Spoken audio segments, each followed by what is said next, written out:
नमस्कार, आप देख रहे हैं दर्श न्यूज और मैं हूं यति आपके साथ। लोकसभा चुनाव 2024 में एनडीए को बहुमत मिली है। इस चुनाव में बाहुबली पूर्व सांसद आनंद मोहन की पत्नी लवली आनंद जदयू के टिकट से शिवहर से चुनाव लड़ी थी, जिसमें उन्हें जीत हासिल हुई। जी हां, तस्वीरें सामने आई। जीत की खुशी में लवली आनंद अपने पति बाहुबली नेता आनंद मोहन से लिपटकर रोती भी दिखाई दी। वहीं चुनाव के परिणाम के बाद अब आनंद मोहन ने शुक्रवार को बड़ा बयान दे दिया। जी हां, उन्होंने एक मीडिया चैनल से बातचीत की और बातचीत के दौरान ये कह दिया है कि पिछड़े बिहार को रेल मंत्रालय मिलेगा।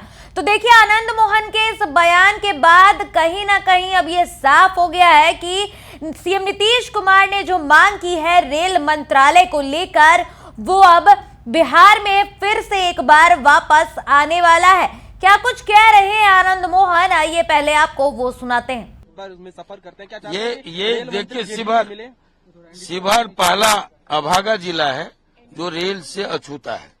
अभी भी हमारे समय में जब रामविलास जी थे, मैं एमपी था, तो हमने कोशिश की थी और सर्वे का ऑर्डर हुआ था। 5 लाख रुपए स्वीकृत हुए थे और वो आज तक अधूरा है, ये 25 वर्षों बाद भी। इसलिए हमारी प्राथमिकता होगी कि रेल लाइन वहाँ पहुंचे। रेल मंत्री जेडीयू कोटे से बने आप चाहते हैं तो बिहार को सब चाहेगा, हर पार्टी की कामना होती है अच्छा मंत्रालय मिले। रेल मंत्री नीतीश जी थे, बहुत सारे काम हुए थे।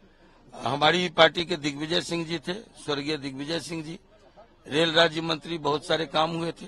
इसलिए लोग चाहेंगे। इस बार भी रेल मंत्री चाहते हैं आप लोग? वाजिब है, मुख्यमंत्री जी ने अगर डिमांड किया तो इंडिया अलायंस कह रहा है कमजोर। तो सुना आपने रेल मंत्रालय को लेकर आनंद मोहन ने किस प्रकार से सब कुछ साफ कर दिया है। जी हां, उन्होंने बड़ा बयान देते हुए कहा है कि पिछड़े बिहार को रेल मंत्रालय मिले, स्पेशल राज्य का दर्जा भी मिलना चाहिए।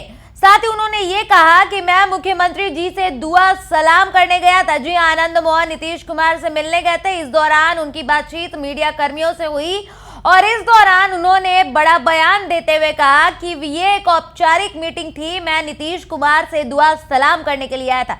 देखिए, बैठक में नहीं गए थे आनंद मोहन। जी हां, जब बैठक हो रही थी बीते दिनों दिल्ली में, तमाम एनडीए अलायंस के जितने भी लोग थे, जो भी जीते हैं चुनाव, वो वहां पर गए थे। मीटिंग हो रही थी जहां जीतन राम मांझी, चिराग पासवान के पार्टी के जो 5 लोग बने हैं, चिराग पासवान के अलावा 4 और लोग जो हैं वो जीते। 100% स्ट्राइक रेट जो है इस बार चिराग पासवान की पार्टी का रहा। और ऐसे में तमाम एनडीए के जो घटक दल है, जो एनडीए में शामिल है और जो इस बार लोकसभा चुनाव जीते हैं, बिहार की अगर बात करें तो तमाम लोग कल दिल्ली के लिए रवाना हुए थे। दिल्ली में मीटिंग हुई थी और इस दौरान की तस्वीरें भी सामने आई थी। मीटिंग में प्रधानमंत्री नरेंद्र मोदी भी थे, नीतीश कुमार भी थे और तमाम एनडीए घटक दल के नेता थे।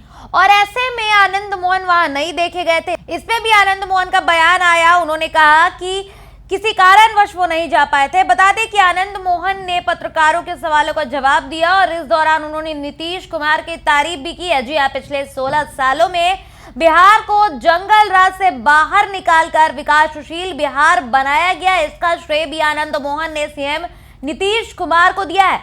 और साथ ही जो पंख देने का काम है बिहार को, बिहार जो तरक्की कर रहा है, इसके पीछे भी नीतीश कुमार का ही हाथ है। इस तरीके की बातें अब आनंद मोहन करते नजर आ रहे हैं। खुले मन से भी तारीफ की थी उन्होंने नीतीश कुमार की। साथ ही नीतीश कुमार जब आनंद मोहन जेल में थे तो उस दौरान भी नीतीश कुमार आनंद मोहन के पक्ष में ही बोलते नजर आ रहे थे। और ऐसे में अब देखिए, जो समीकरण है बिहार का वो पूरा का पूरा बदल गया है। अगर लवली आनंद की बात करें तो लवली आनंद अब सांसद हैं। शिवहर से उनका मुकाबला आरजेडी की कैंडिडेट ऋतु जायसवाल से था, जिन्होंने टक्कर कमाल की दी थी। लेकिन जो जनता है उन्होंने लवली आनंद को चुना। कहा यह भी जा रहा था कि प्रधानमंत्री मोदी के चेहरे पर विपक्ष जो है ये सवाल खड़े कर रहा है कि पीएम मोदी के चेहरे पर ही लवली आनंद को जीत मिली है, अन्यथा ऋतु जायसवाल ही जीती। तो कुल मिलाकर देखें तो परिणाम सामने आ गया है। और ऐसे में अब मंत्रालय की जो होड़ है वो शुरू हो गई है कि आखिर किस पार्टी को कौन सा मंत्रालय दिया जाएगा, कौन से सांसद को कौन सा मंत्रालय मिलेगा। तो इसी कड़ी में जब रेल मंत्रालय की मांग सीएम नीतीश कुमार ने कर दी है, ऐसे में आनंद मोहन ने भी ये कह दिया है कि एक बार फिर से रेल मंत्रालय बिहार में ही आने वाला है वो भी जदयू को ही मिलेगा। अब देखना दिलचस्प होगा कि अगर रेल मंत्रालय बिहार आता है तो जो ये दावे किए जा रहे हैं कि जदयू पार्टी को ही रेल मंत्रालय मिलेगा, तो आखिर रेल मंत्री बनता कौन है। दर्श न्यूज पर फिलहाल के लिए इतना ही। देश दुनिया और बिहार झारखंड की तमाम खबरों को देखते रहने के लिए बने रहें दर्श न्यूज के साथ। धन्यवाद।